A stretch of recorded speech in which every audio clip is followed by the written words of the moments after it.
So next we are going to deal with the expanding scope of rights, how the rights have been the dynamic in nature and how they are being expanded from the day-to-day life of every citizen.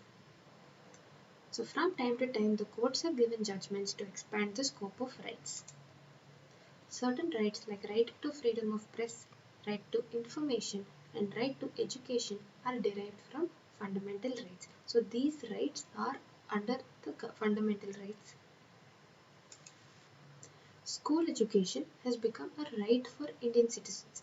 Every citizen has a right to get educated from a school. The governments are responsible for providing free and compulsory education to all children up to the age of 14 years. This is specifically mentioned in the Constitution.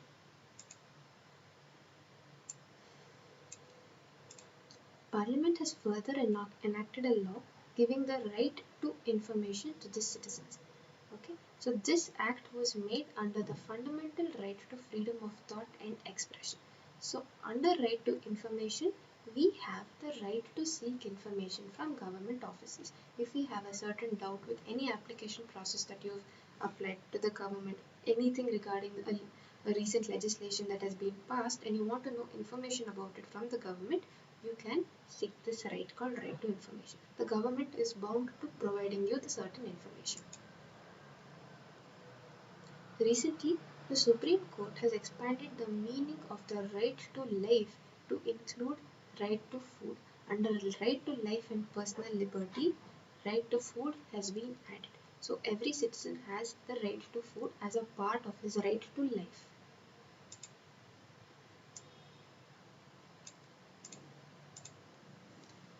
Constitution provides many more rights which may not be fundamental rights. Let us see what are those kind of rights. They are not under the fundamental rights, but there are other rights as well. The right to property is not a fundamental right, but it is a constitutional right. What is a constitutional right? It is a right that is mentioned in the Constitution, but not under the fundamental right. This is specific to right to property only.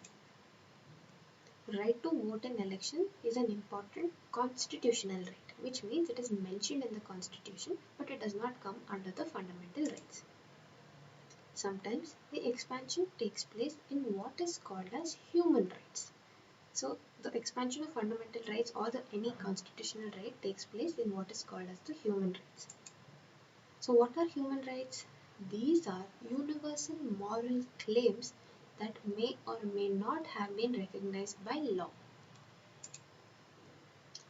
With the expansion of democracy all over the world, there is greater pressure on governments to accept these claims. It is a necessity for every democracy to accept these claims. Some international covenants or bodies have also contributed to the expansion of rights. Let's see what kind. International Covenant of Economic, Social and Cultural Rights. Thus, the scope of rights have been expanding and new rights are evolving over time. So the scope, new rights have been included under different fundamental rights, different constitutions. So as the time keeps going on, the society keeps expanding, the scope of rights also keep expanding. They are result of the struggle of the people or the society. New rights emerge as societies develop or as new constitutions are made. So let us see a very important body. This is a statutory body called National Human Rights Commission, abbreviated as NHRC.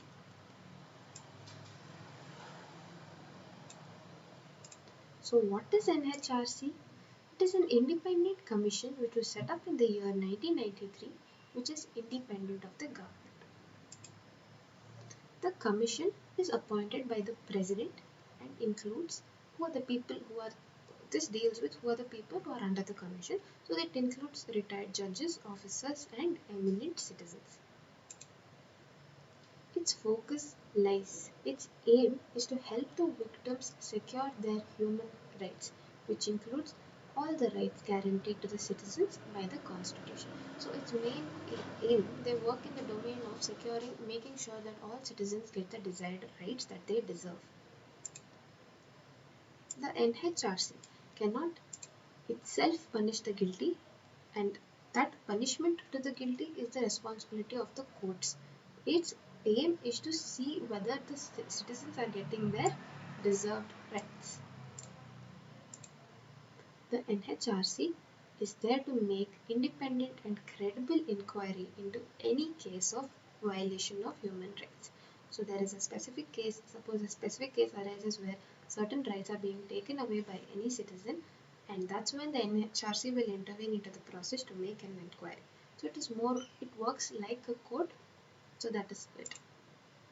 So this is the logo of the NHRC.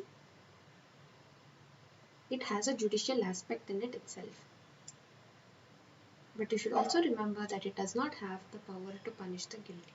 The punishment is strictly taken care by the Supreme Court and the High Court. They have the power to make an inquiry into the case.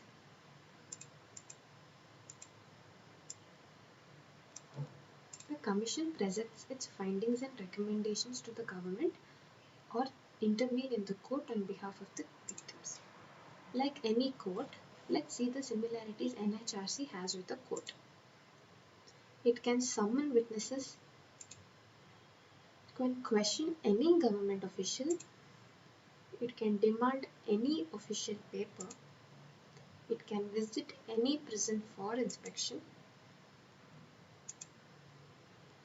Yes, that's about it. So it can, like any court, it can summon witnesses, it can question any government official, it can demand any official paper, and it can visit any prison in order to inspect the prison whether it is in a decent condition for a decent living.